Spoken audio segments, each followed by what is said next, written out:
All right, let's try this again. Hello, everybody, and welcome back to the Journey Through GL podcast. Thank you for going along on the journey with me. I'm your host, Thomas, and welcome to week 7, 23.5. And if you couldn't tell by that intro and the slightly defeated sound in my voice, this is not the first time that I've tried to record this episode. It's actually the third. The first time, audio completely corrupted and I lost about 9 minutes worth. And the second time, my computer crashed and I lost, I think, like 15 minutes. So this is probably going to be a bit of a non-linear episode. The first few times I've been going in the same order that I usually do, the currently airing, the news segment, then the series review. I think I'm going to go backwards this time just to try to switch it up a little bit. This week has been honestly quite fun. Rewatching 23.5 was really fun because it's so different than all of the other GLs because it's a high school romance and it doesn't have any spicy scenes at all. And that kind of spoke to me because I just graduated high school about a month and a quarter ago, something like that. I graduated on May 24th. So it's been over a month, yeah, since I graduated. But a high school romance definitely spoke to me. And although this one is a rom com, and I'm not, well, is it a rom com? I don't. I think I'd call it a drom com more than a rom com because there's a little bit of angst thrown in there with episode 11 and 12. But for the most part, I think it's a rom com with a little drama in there. Drom com, yeah. So I'm not the biggest fan of rom coms, but I did enjoy 23.5 and it spoke to me. I'm sorry, something is really bothering me right now. I've only got one sock on. The sock that I was wearing on my right foot, it got a gigantic hole in it. Like, if you picture you're wearing a sock, right? The cloth that comes up to the big toe, a little bit on the side of it, like not completely down to the big toe knuckle on your right foot, just a tiny little bit. And then you take your right hand and you wrap it around the side of your foot. And imagine every type of surface area of cloth that's under your hand just gone. That is the exact size of the hole that was in that sock. So I'm going one sock right now. It's a little bit cold. I record in my basement for anyone that doesn't know. I record Sunday nights in my basement, which is why I need to be a little bit quiet sometimes because I can't record during the day because it's just not doable for me. And I'm not out of the house in college yet. So this is the only place that I can. This is where my computer is. So this is where I have to do it. So I have to try to not wake my parents up. And I still want to be like a little bit myself, but trying not to wake my parents up while talking about this, it gets to be pretty difficult. But this is my situation right now. And I've seen some friends of mine say that it's a little bit confusing with the calendar of the weeks for rewatching that I have. So, if anyone that is listening to this is also rewatching along with me and following the calendar as of what I'm going off of, this is how the calendar works. So, right now, if you look, it says week of July 12th, My Marvelous Dream is You, and it will say in progress by the time that this episode comes out. That means that the week of July 12th is the week that we are rewatching My Marvelous Dream is You, and it's not the week that the My Marvelous Dream is You episode comes out of this podcast. It's the week that the 23.5 episode will come out, but it's the week that we will rewatch My Marvelous Dream is You. And I always record these episodes Sunday night and I try to get them out Monday morning, but if I can't get them out Monday morning, then I get them out sometime on Monday, and then the rest of the week I spend rewatching it. Most GLs are 12 episodes or less, with the exception of Somewhere Somehow, Only You, Love Senior, and The Loyal Pen. So usually what I do is I get the episode out Monday morning, then I watch 2 episodes Monday night, 2 episodes Tuesday morning and Tuesday night, 2 episodes Wednesday morning and Wednesday night, and then I finish on Thursday morning with the last 2 episodes if it's 12 episodes long. And that means I have the entire rest of Thursday, Friday, Saturday, and Sunday to either watch whatever I want, plan whatever I want, or spend time however I so choose. And I usually try to finish rewatching each GL before Friday because I want Friday to be In Love Forever because that's currently my favorite GL that's currently airing right now. But Fire could potentially overtake it. I'm not going to say anything too specific about Fire because it just premiered. and I'll get to fire in a little bit, but I want to start with the series of the week, which was 23.5. It was my second time watching 23.5. It was the very first GMMTV GL to release. It released on March 9th, 2024. It was the second 2024 GL. This GL was campaigned very heavily by Love. She said multiple times that she wanted to star in a GL with Milk and she wanted it to happen. So, in a way, we kind of have Love to thank for all of the GMM TV GLs and GL actresses that are coming to the spotlight now. But 23.5 was the first one. It was a novel adaptation of the same name. It has a second couple with View June who no longer work together. And, well, they're still contracted under the same company, of course, but they're no longer a couple. And they were never an official couple. Like, they never had any fan meets or anything specific like that. It's just their characters that were a couple in the series. And their characters actually didn't exist in the novels. But I'm beating around the bush for too long. Here is my score for 23.5. I spent the last week rewatching 23.5 in its entirety. My initial score was a 7 out of 10, I believe. My second updated score, Nung Song Sam, 7.81 out of 10. I still really like 23.5. I thought about giving it an 8 out of 10 at one point, but I will explain why I didn't in a little bit. I've got some notes and thoughts for every 2 episodes. I'm going to try to make this go at a decent pace, but I also want to take my time because this is such a different GL. It's a high school romance, and it's the only high school romance that we have, and it's the only Thai GL that we have that doesn't have any intimate scenes whatsoever. So let's just get started with episodes 1 and 2. These 2 episodes were nothing really special. It's the standard meet the characters and introduction to the world, but this series starts off really freaking quick. There's zero introduction, and we jump instantly into the story, which was fine. It gets a little better paced as the first episode goes on, and the second episode is even better than that. I'm not a big fan of the mega cringy scenes through episode 1. It was really, really hard to sit through all of that episode at some points, but I didn't skip any scenes, and I do this because those scenes are important because it helps us learn about Aung Sa and how she is a careful person and gets super nervous really easily when asked a certain question or when things don't go how she expects to or wants them to go. One of my favorite parts of this series, which starts in these episodes, is when Aung Sa talks to Sun as Earth over Instagram, and we get transported into a dreamlike state of Aung Sa as Earth and Sun together on this small grassy patch looking up at the nighttime sky and stargazing. I interpret that as what Aung Sa wishes was happening, and she's imagining that and being in that dreamlike state herself.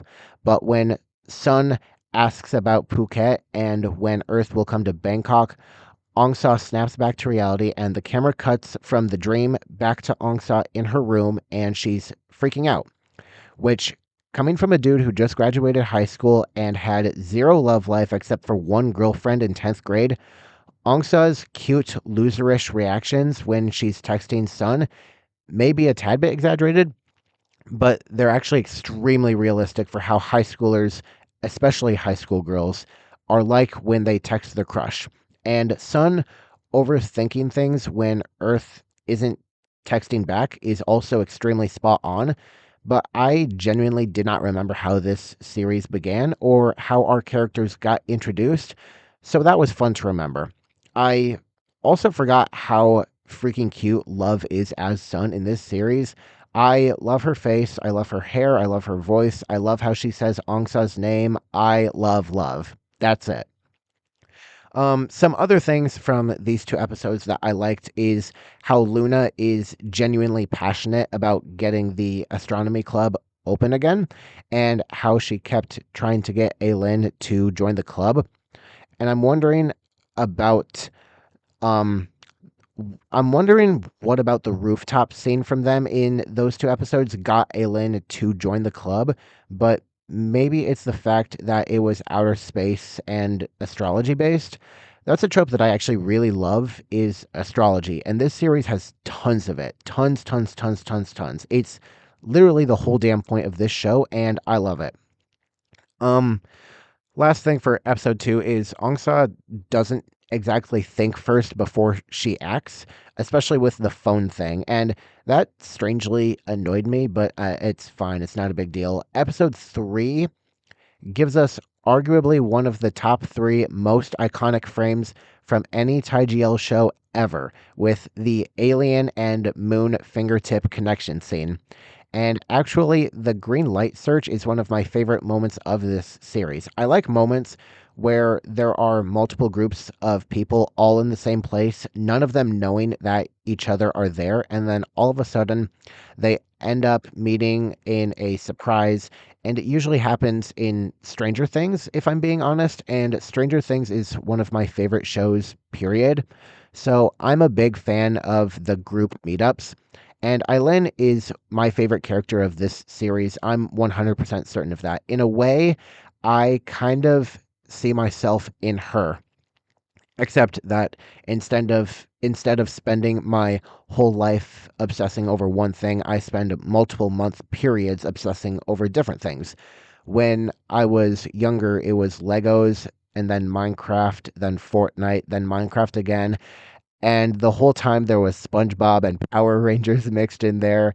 Then eventually I grew to love Star Wars and superhero movies. And then summer of 2022, it was Stranger Things and then Wednesday. And while I think many people have the experience of multiple month periods obsessing over different things, I was not casually obsessed. Certainly not with Power Rangers or SpongeBob. I have 3 large tote bins full of Power Rangers toys, and if someone showed me a frame from any SpongeBob episode, I would be able to tell you what that episode is about without even knowing the name of it. That's where I see myself with Aylin, and that's why I love Aylin and Luna's friendship so much in this series. Luna shows how it is possible to fall in love with someone who is autistic, and while there are many different levels of autism, got to be careful with this one. The type of autism that Aylin has, she gets made fun of for her interests and gets called names. Luna is the first friend that she has ever had in her life, and it makes her unsure of herself and her emotions. And when Tin, Sharon, and Sun come over, Eileen wastes no time in running downstairs because even if her voice and face don't show it, she is actually very happy to have friends over at her house to help her and Ongsa with the oh, what was it at that point? Was it the oh yeah, it was the fortune telling thing. That's right. And when she said bye to Sun and how Sun said goodbye back to Aelin, it shows that Sun values the friendship with Aelin. And Aelin still experiences human emotions, such as when Luna pranked Sun, Ongsa, and Aelin by turning off the lights in the astrology club room. Aelin didn't scream, she stayed still and raised her shoulders in defense. Um, I still don't like the mega cringy scenes that mainly come from Ongsa embarrassing herself, especially in front of Sun. That might just be from how I grew up, but embarrassment has always been an issue for me. Still, I didn't skip any scenes, and it does help understand Ongsa a little bit each time. But Ongsa keeps digging herself a deeper grave with Earth, and the end of episode 4 is no better. It ends on a cliffhanger, but assuming I was watching this for the first time, it would be very reasonable to assume that Ongsa would come up with a lame excuse for why the card says from your Earth. Something like this came in the mail, or I thought the message was fitting because we're in the astrology club, or something lame like that. Um, Speaking back to Sharon and Tin a little bit, they both are actually super great best friends because they are absolutely supportive on Ongsa liking Sun and are trying to help her. and they both are helping Angsa learn stuff for fortune telling, even though they both are in different clubs. I love them both, and it's been a while since I've seen Earn in anything, so I've missed her a little bit. Episodes 5 and 6 are where things start to get moving. Like, okay, we know who everyone is, we know most of the background for the important characters, we know the world we're in, we know what the conflict is. Let's get this moving a little bit. And immediately, bam, Angsa has to figure out how to double duo as two of the most important people in Sun's life on her birthday, and one of them does not even exist.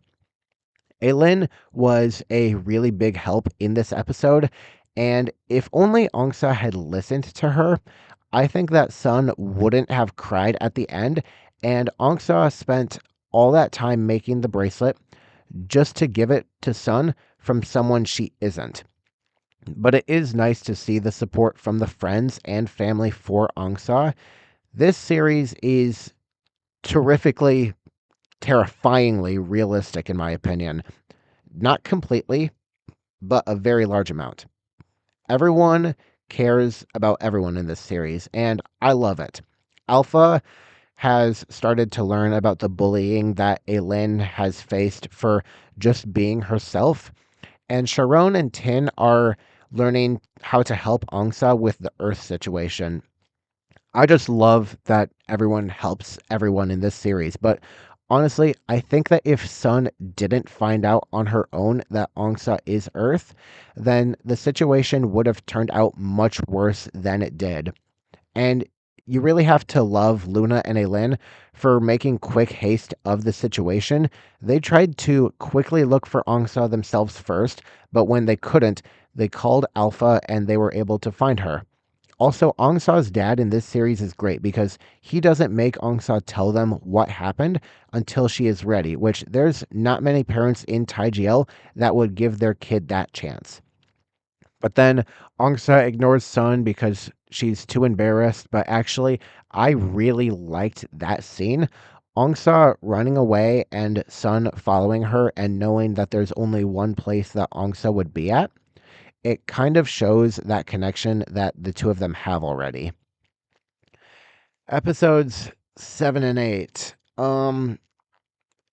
This show is very Disney Channel, and it's making it difficult to talk about every two episodes in detailed work, which I guess I have written down that this series is more than anything ultra realistic. Like, as I said before, this is our only high school romance TGL, and there's no spicy scenes in it because obviously, and it works to its advantage a lot.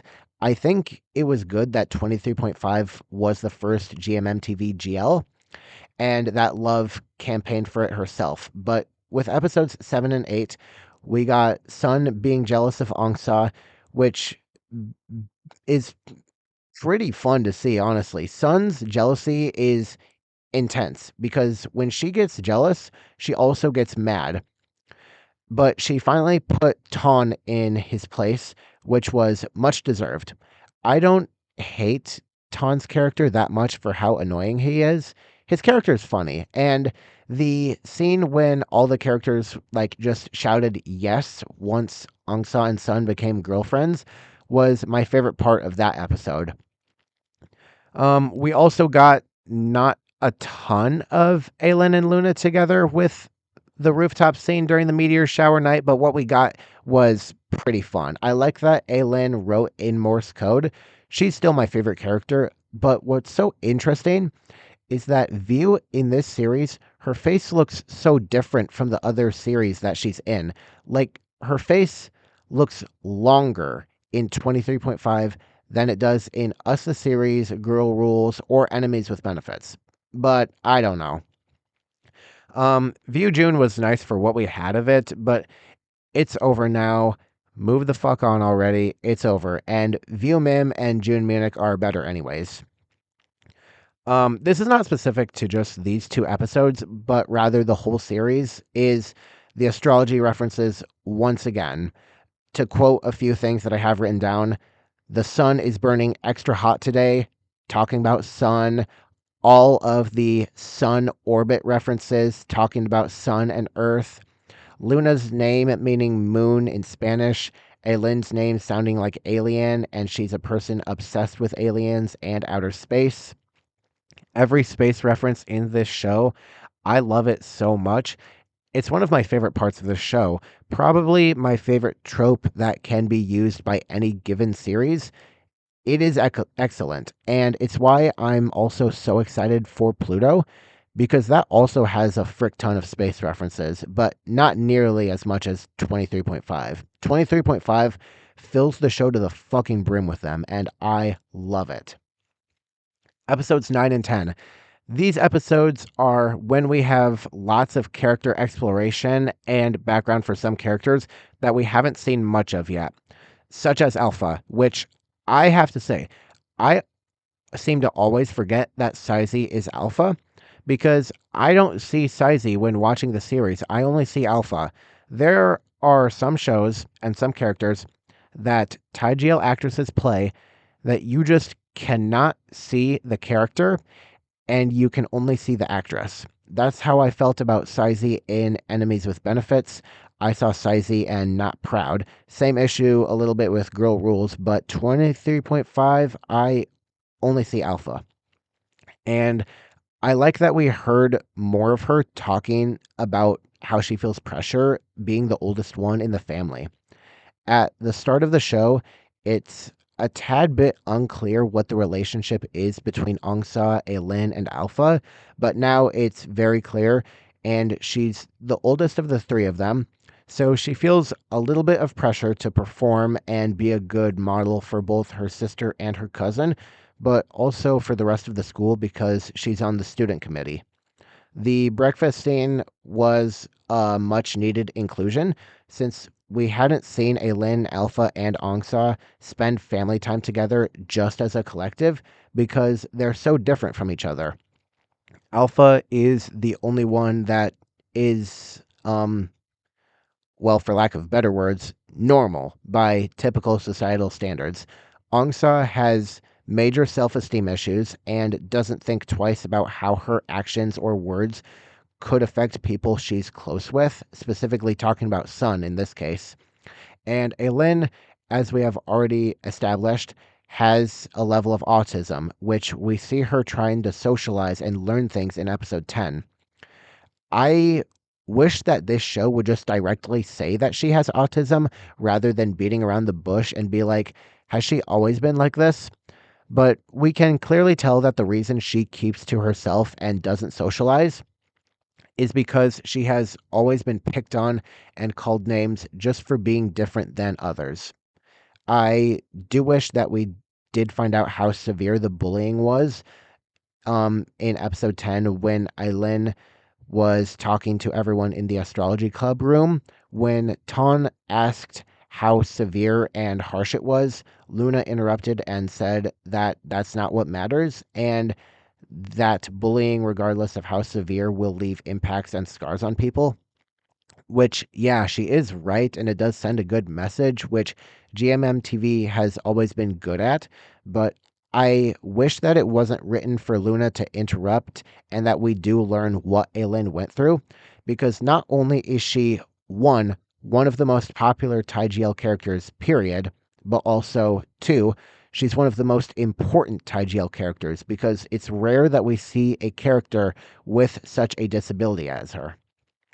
Um, but back to these episodes, this is when we also see the romance between the two teachers, which I fucking hated. Sorry, don't give a shit about them. Such an unnecessary plot line. But then the episode ends with Ongsa being such a moron as she is still too embarrassed to even tell her parents that she is dating Sun. And Sun is totally justified in breaking up with Ongsa after that, which is what happens in the next episodes, which episodes 11 and 12, these episodes kind of dragged hard. I'm sorry. There was nothing directly bad in them or anything that I would like take out or do differently, honestly, but they just went on for so long. Ongsa being a crazy person when Sun broke up with her and the whole thing with Ton and Sharon. which I actually strangely like Ton and Sharon in these episodes in this series, and it would have been nice if the two of them ended up being a couple, but the way that it ended with Ton hopelessly chasing after Sharon and her just being done with his shit made it much more funny. Um, I wish we got a little bit more of Tin and Mawin at the end, but the closing monologue of Angsa giving the 1 year later update on all nine of them, being herself, Sun, Elin, Luna, Mawin, Tin, Ton, Sharon, and Alpha. It was a nice inclusion, and I enjoy when shows do that at the end to give closure. I also appreciated that they got the time difference between the countries correct. I have a 12-hour time difference with Bangkok exactly right now, and a 13-hour difference during daylight savings time. So it's possible that Sun ended up somewhere in the Midwest, which would be kind of cool. But for episodes 11 and 12, there's not much to really say here that I didn't just talk about previously. I don't even have anything written down for them. They were good just like the previous episodes. They just dragged a lot at the end, and that's all right. I still gave this series a really good score, 7.81. It's better than Love Senior, which that is different from the first time that I watched the two shows. I don't think Personally, I feel like I had a bit more of enjoyment watching Love Senior than 23.5, but I think that 23.5 is probably a better done show and more rewatchable. I'll probably rewatch Love Senior before I rewatch 23.5. Both of them are school romances, but Love Senior is obviously college and 23.5 is university. Sorry, 23.5 is high school and Love Senior is college/university. So many different school terms. Sorry about that. But that's really what I have for 23.5, my series review as a whole. I like it. It's good. It's a nice sort of different change of pace than what we've been seeing recently. It's nice to have a show that you don't need to think too much about and that it doesn't stress you very much about. It's a good breath of fresh air, and it was probably a breath of fresh air when it came out too. But overall, I wouldn't say that it's my favorite series. I've seen some people have this as their number one show and have it as a 10 out of 10, which I personally don't agree with that, obviously, but I've kind of stopped judging people's number one shows and what they rate as high scores and low scores unless it's something just completely absurd. Like, I've seen people give a fair a 4 out of 10, and that is just plain wrong. But I think I've rinsed the series review dry a little bit. Let's move on to the OST of the series. 23.5 has only two OSTs. The first one is Tilt by Milk Love, which is the opening credits OST, and Orbiting Star, which is sung by a third party artist and is played during the sad, emotional, or angsty moments. This is another one of those cases of limited freaking options, but the answer is a no-brainer. Nung Song Sam, the OST of the series for 23.5 is Tilt by Milk Love. It's the opening credits OST. The instrumental track for it is often played in the background of the series.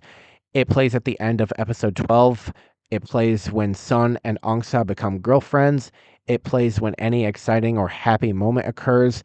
The lyrics of it only kind of align with Sun and Angsa.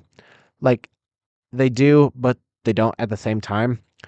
I truly wish that I could get more info, but it's just a case of limited options, which is going to be an annoying pain in the ass for quite a lot of shows. But what can you do, I guess? I didn't even look at the English lyrics for Orbiting Star, which trying to decide the OST of the series for 23.5, I just knew that it was Tilt. Like, it's way too obvious. Like, it's not it's not a bad song or a poor waste to use it on this series. I love it, but I'm just annoyed that there's not enough options that make it a little bit harder. What I like about Blank and Gap is that there were more options. Blank, it was really tricky because every single OST, the lyrics of it aligned with the series and the characters, so that was really difficult.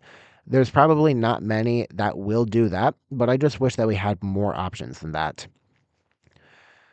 That's really what I've got for everything 23.5. I mean, the cultural aspects and notices, I didn't get much. I couldn't really get anything from this series at all. If the series was in English and set in the United States, it would be absolutely the same, except for maybe the Buddhism practices that we see from Chiron and the temple that we often see in the show.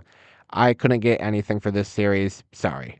I think I have rinsed 23.5 pretty dry now. Let's move back to the news segment, which we don't have much, but for what we do have, I can talk about it for quite a lot. And the first really big one is Mew Renee have split up, and Renee has dropped out of Beauty and the Bike after a lot of thought and consideration spanning over 3 months.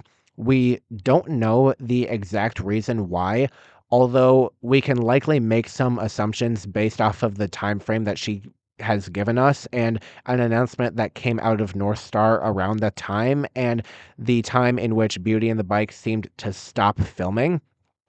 I won't say my exact thoughts out of respect for her, but we will likely be getting a new partner for Mew, and Renee is still contracted under North Star, and her and Mew are perfectly fine. Renee said that this was her absolute last choice that she wanted to make.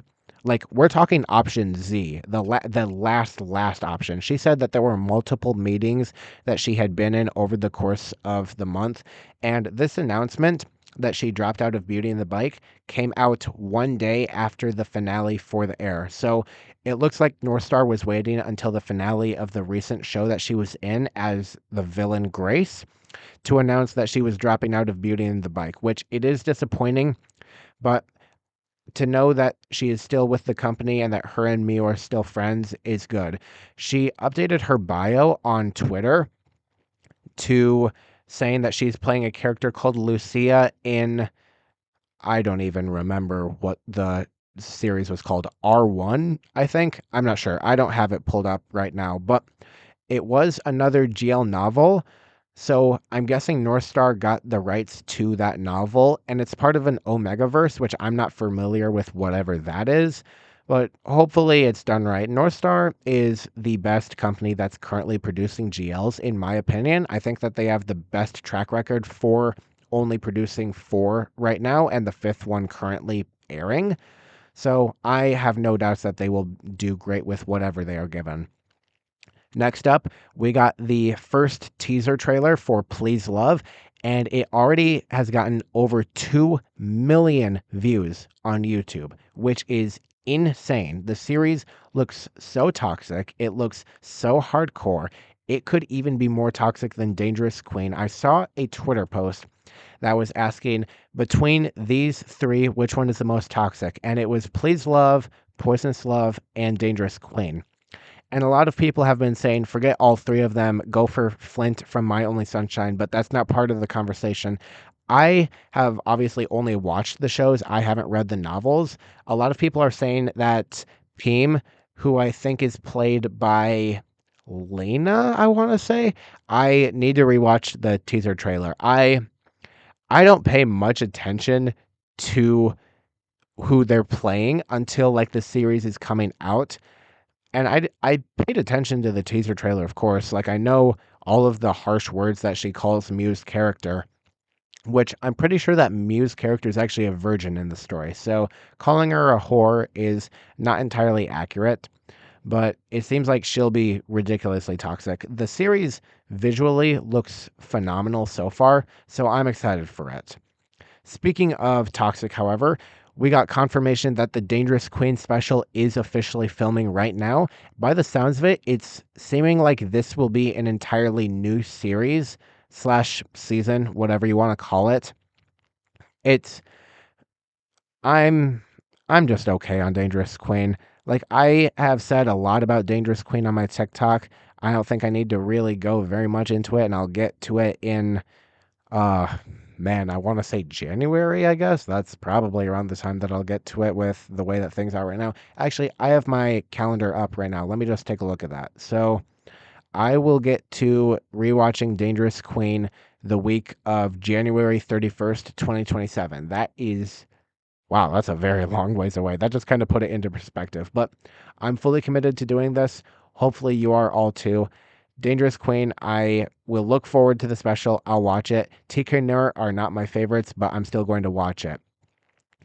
Speaking of my favorites, however, Look Me and Sonya, if you know, you know, they are my absolute favorites. Look Me had a little bit of a Twitter crisis this week because of the World Cup. She is a very, very vocal Argentina World Cup fan. She's a big fan of Messi, and that caused a lot of people to be disappointed in her and to say that they were blocking her because apparently, since Thai GL actresses and Thai media interact a lot with Brazilian fans and often go to Brazil for fan meets.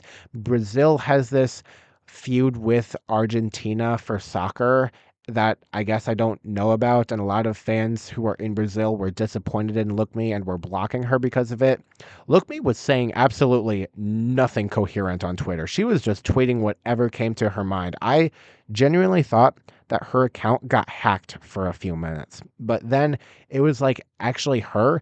I don't know. It was so dumb. You just actually have to look at it for yourself. She had a full on mental breakdown on that app. It made no sense to me.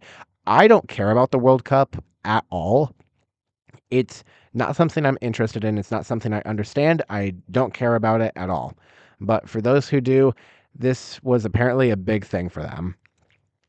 Next, for the news segment, we got the pilot trailer for Grace's new series. If you remember Grace from Mate the Series, she was partnered with Oi in that series, but around November of last year, her and Oi split up, which led people to believe that neither of them would be in a GL again. But it was announced that Grace is coming back to GL with a new partner. I don't know her name yet, but I watched the pilot and it has to do with memory loss. Grace plays a worker at a company that her girlfriend is a CEO at, and they hate each other in public but are in a relationship in private, and the CEO suddenly gets her memory erased, and she's led to believe that she has a boyfriend, and Grace's character has to try to get her to remember the life that she had, which is why it's called Always Remember. And it's looking like I'm really going to love it. Like, I love shows that are angsty and emotional, and shows that are like a like fake breakup, like big fake breakup. I love shows like that. If like my top three are Affair, The Loyal Pin, and Pluto, so do with that what you will.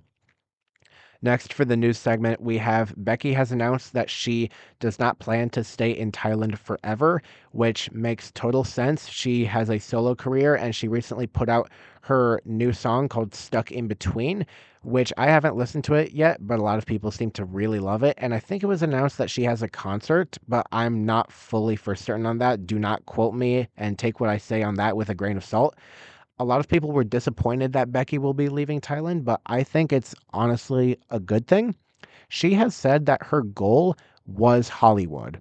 So if she can achieve that, go for it. I myself am going to be majoring in film in college, and so that's a goal of mine as well. I actually have tons and tons of ideas. I've been spending my days recently watching YouTube videos related to film production, film formats, movie theater formats.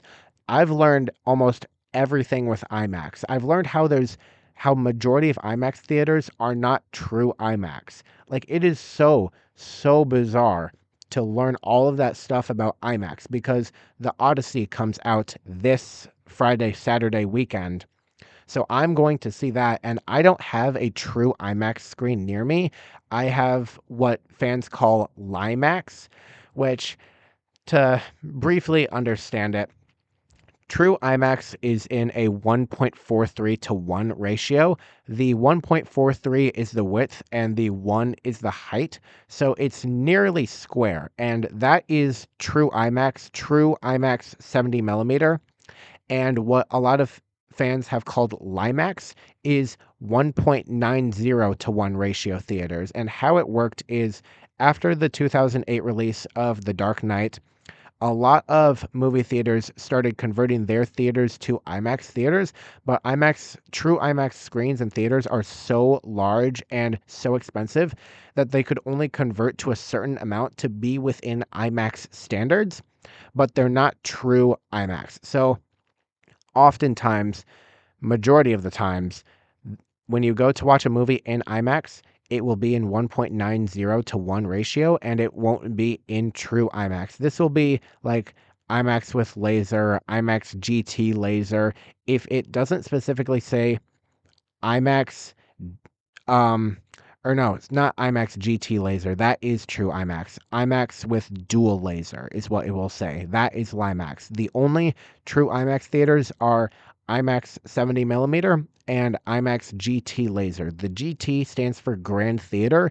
And so if you ever see GT in anything, that is a true IMAX theater. And I have learned almost everything related to the different IMAX theaters. And it's so fascinating. Like this summer, I all of a sudden immediately just wanted to learn about that because that's what I'm doing in college. Like, it's so strange that that's what I wanted to do. Lastly, for the news segment, we got the announcement of Shades Part 2. It was announced that Part 2 of Shades will release in early 2027. We do not have a release date for it yet. We're not sure if it's currently filming or not, but we also got announced that we are going to get 6 special episodes before Part 2 begins. I'm not sure if they are actual special episodes or if they're just special clips like what Clarabelle did, but knowing FRT and knowing P. Mook, I think that they will actually be special episodes and not just special clips. Shades was one of the most popular TGLs of 2026, period.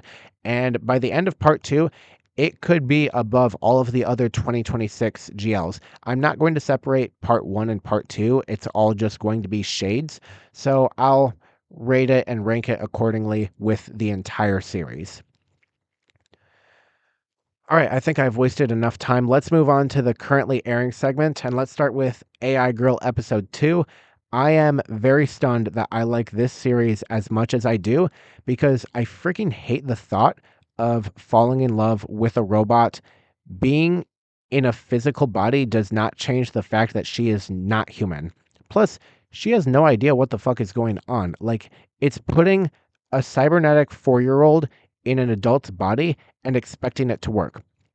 But for whatever freaking reason, I shockingly enjoyed this series so far. I is cute as hell because she's stupid as hell, if that makes any sense whatsoever. Um, I think that the first kiss moment was a tad early in the series, but I think that the moment of the kiss and the circumstances was just fine. But I just wish that it happened later on in the show. On Wednesday, I was actually thinking it was Friday, and I got excited for In Love Forever, but then realized it was Wednesday, but it ended up being okay. It was really strange going from 23.5 to this show. Both have funny elements, but both are very different shows. I'm 100% confident that the girl that showed up at the end is not I, but is instead that other real girl that looks like I would not have acted that casual and dressed like that. I don't know why the real girl showed up and is helping Jen, but if it advances the plot, then I'm all for it. This episode actually went by faster than I thought, which is a good sign, but still being cautious because I don't like the whole loving a robot thing. If anyone has seen the movie AI Artificial Intelligence by Steven Spielberg, it is one of the single worst movies of absolute all time.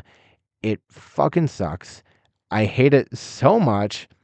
It has that one annoying kid who can't act at all. It's such a 1 out of 10, and I don't know. It's just bad. Moving on to My Lady's Bodyguard episodes 5 and 6. I'd say that this show is nothing special except for the cultural and traditional aspects within it. The first kiss and romance is rushed. The crying is very fake. The story is lame, but the culture and traditional style clothing and homes that are shown It's very nice to see because we don't see much of that in almost any TGL except for the Loyal Pen. Moving on to In Love Forever, episode 4. Um, I love this show. That's it. And I never once thought I would say that about a Lingorm show, let alone a Channel 3 show. But I am fully confident in saying that I love this show right now. If this series keeps at this pace, the consistency, the enjoyment, the tension, the emotion, lighting, dialogue, everything, In Love Forever could possibly be my third ever 10 out of 10 TGL. I have only given 2 shows a 10 out of 10.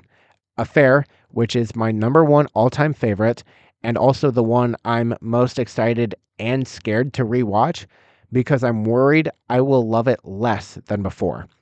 And the second 10 out of 10 is The Loyal Pen, which is my number 2 all-time favorite. My number 3 favorite is Pluto, and I gave it a 9 out of 10, but it's the highest 9 out of 10 of all TGLs.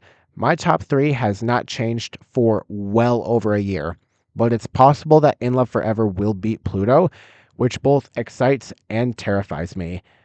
I love episode 4 so much. I love that Runch finally grew a backbone and stood up to her mom and defended Neen's feelings. And that will probably be the first step towards Neen falling back in love with Runch and realizing that she does still love her. The jealousy in this episode was fun to see.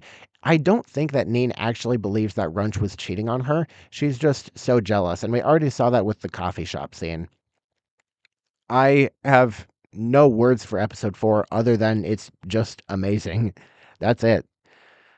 The same day that we got In Love Forever, we also got Chasing Love episode 7. It has been a long while since I felt the emptiness that I felt at the end of this episode. Chasing Love has not been my favorite of the mid-year GLs by any means, but this episode just encompasses everything that happens in a TGL. A really fun, cutesy, lovey-dovey, slightly spicy, emotional episode that ends with a painful breakup that just makes you feel nothing. That's how I felt at the end of this episode. I had no emotions.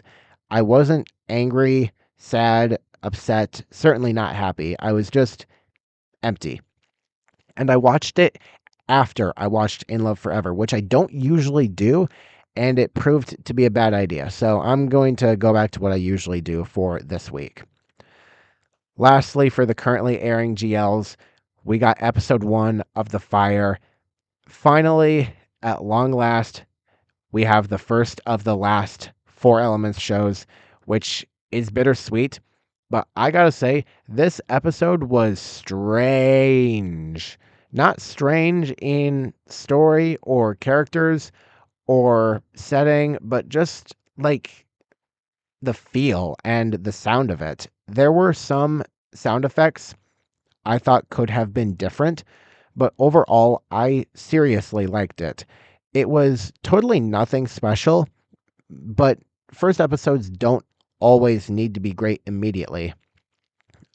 It does still have the style of directing that P Fuse goes for, and you can tell it's a 4 Elements show, but it just feels so different compared to the other 3, which is good because it should be different. We got a lot more of Kafrau in this episode than I thought we were going to get, to be honest.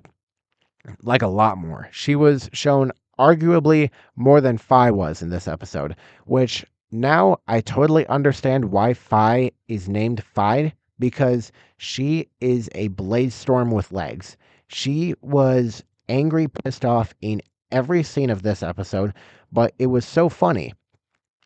Yeah, not a whole lot to talk about with episode 1 of Fire, but it's 4 Elements.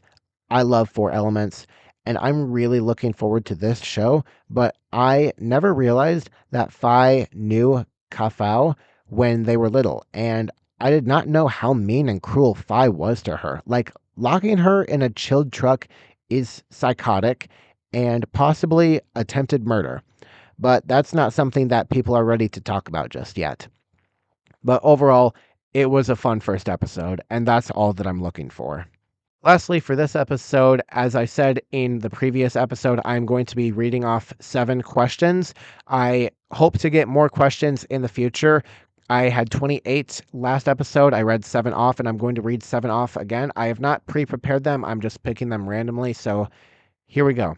What do you think the industry needs to focus on to improve and grow more, especially on an international scale?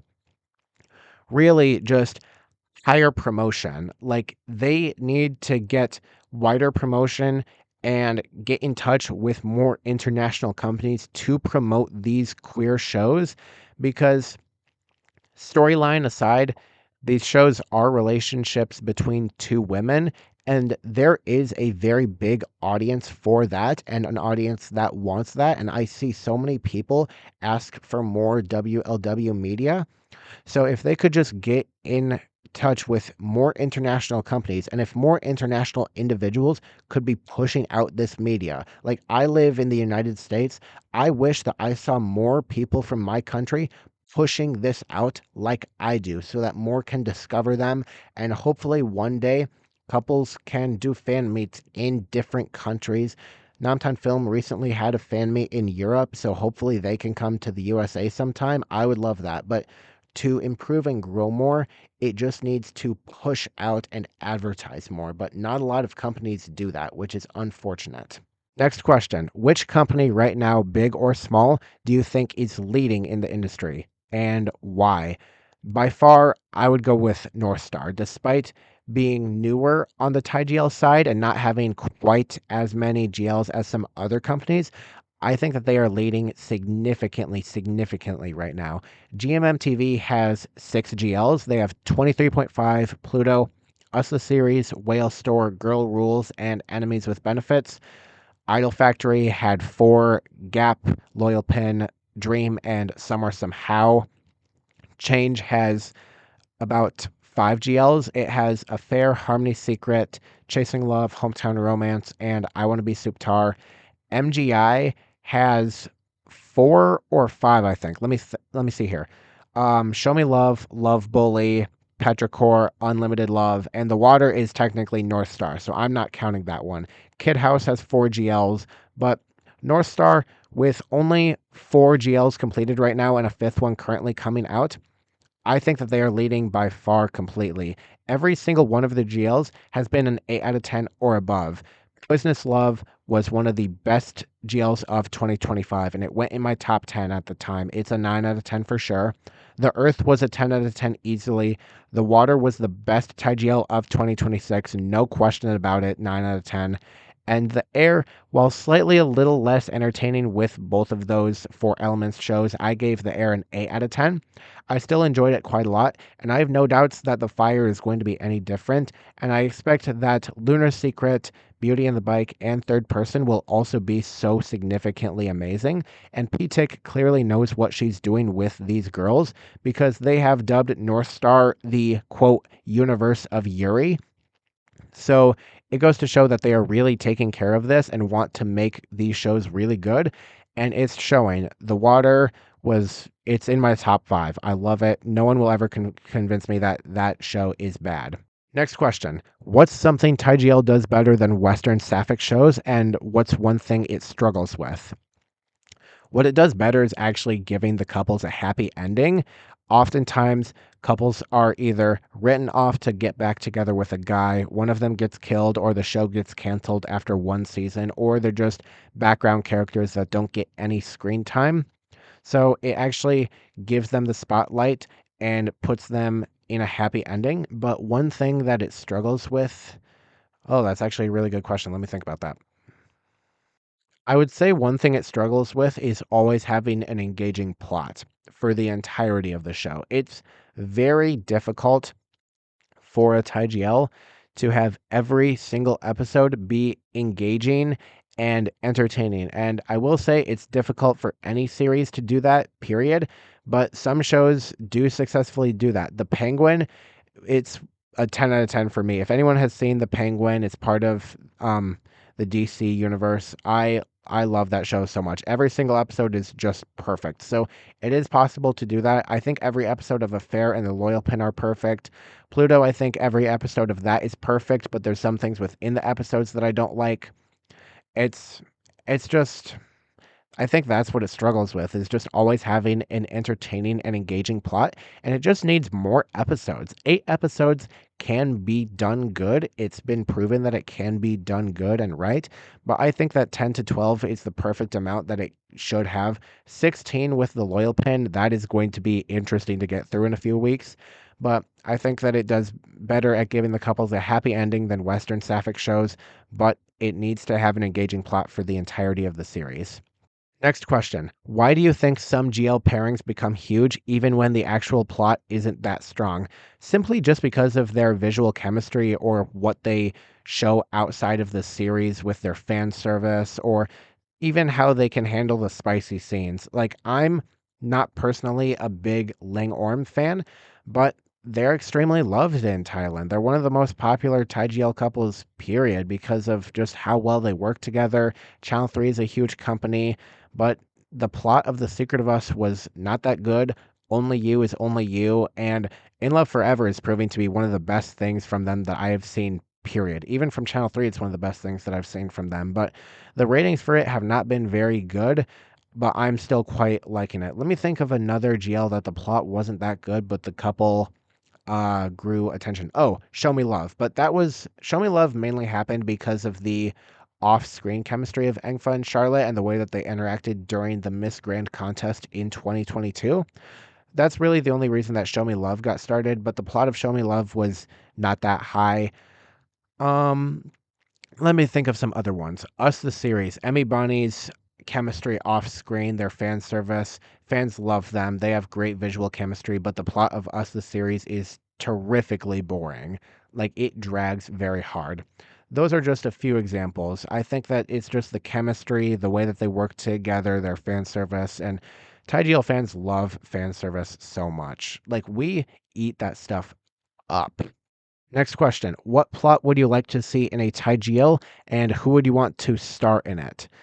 I would love to see something kind of similar to Petrichor. I would love to see a cop and criminal romance. I would like to see Lookme and Sanya play it. I'm thinking Lookme plays a cop that goes around catching street level thug criminals, and Sonya plays a graffiti artist vandal, and little by little, Sonya's character paints these sweet romance messages for Lookme's cop character.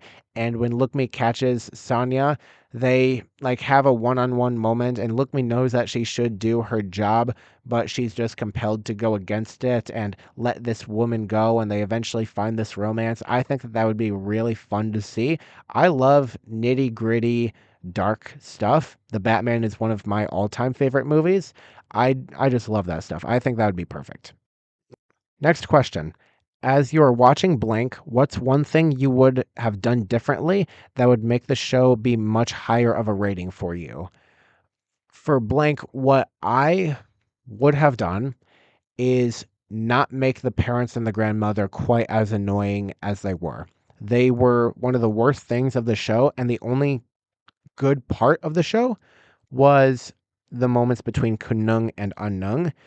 That's the only thing that I really have. The parents and the homophobia from them, it was the biggest drag of those episodes by complete far. If they would have just been supportive, and if it would have just been Anung in a car accident, but the parents and the grandma were supportive of them, that would have made it be a much higher rating for me. Last question. How much of an impact do you think fan service has on the success and overall acceptance of a pairing and their projects? Very, very heavily so. Fan service is rooted in everything that a TGL couple does.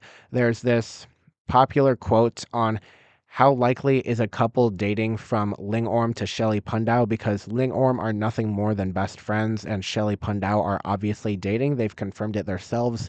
So fan service really, really has its impact and success on a series. If you watched Blush Blossom and you saw Jan Jingjing and Kapuk Saisi's performance, they were shoving fan service down our throats as hard as they could. And I think that that is the only reason that Enemies with Benefits is so loved. I am so for real with you. We got so much of benefits and not as much enemies as I would have loved to in that series. And I think genuinely that is the only reason that fans love that series as much as they do. But that's just my take on it. With that said, that is all that I have for you for this episode. Thank you for tuning in. It has been a fun one. 23.5 was an enjoyable rewatch. I liked it. I hope that you did too if you rewatched it. If you are just now tuning in and you would like to join me on the rewatch, this coming week we will be rewatching My Marvelous Dream Is You, and the episode for it will be out next Monday if possible. With that said, thank you, and let's move on to the next series, My Marvelous Dream Is You.